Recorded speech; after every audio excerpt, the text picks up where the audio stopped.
Okay, I'm going to read this essay, Valentine's Day, The First Valentine and Men, by Denise No. Guys don't get serious, a young woman once told me. Camille Paglia has objected to Valentine's Day being christened V-Day by vagina warriors in connection with Eve Ensler's controversial play, The Vagina Monologues. Paglia says it turns Valentine's Day, the one holiday celebrating romantic harmony between the sexes, into a grisly memento of violence against women. Perhaps it is significant that this day, celebrating romantic love, is named after a man. Okay. However, the precise reason for that naming is shrouded in the mists of time and legend. According to History.com, one legend contends that Valentine was a priest who served during the 3rd century in Rome.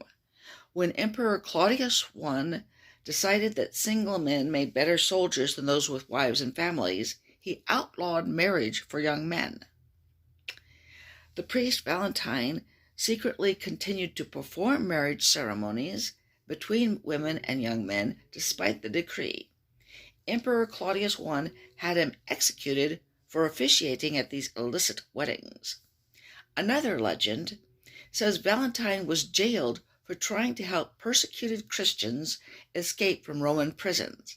In this version, Valentine sent the first Valentine. Writing to the woman he loved just before his execution, he signed the epistle, Your Valentine. Either way, the legendary origin of Valentine's Day lies in a man's commitment to romance. It would seem that the continuing tradition of it does the same. Indeed, this holiday leads to a peculiar but significant case of sexual role reversal in buying habits. According to the website Holiday Insights, while 75% of chocolate purchases are made by women all year long, during the days and minutes before Valentine's Day, 70% of the chocolate purchases are made by men. It's a virtual certainty that the men buying chocolates are buying them for women.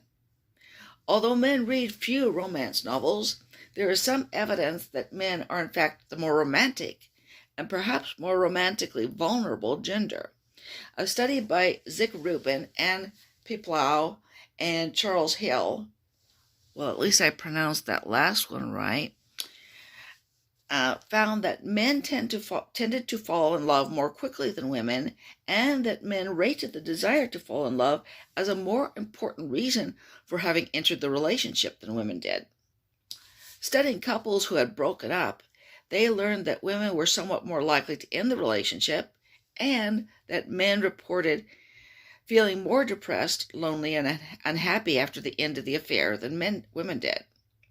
Perhaps instead of a time to reflect on violence against women, Valentine's Day should be a time to put to rest a sexist stereotype about men. Guys don't get serious. But they do. They really do. And I hope you liked hearing that and will subscribe to my channel.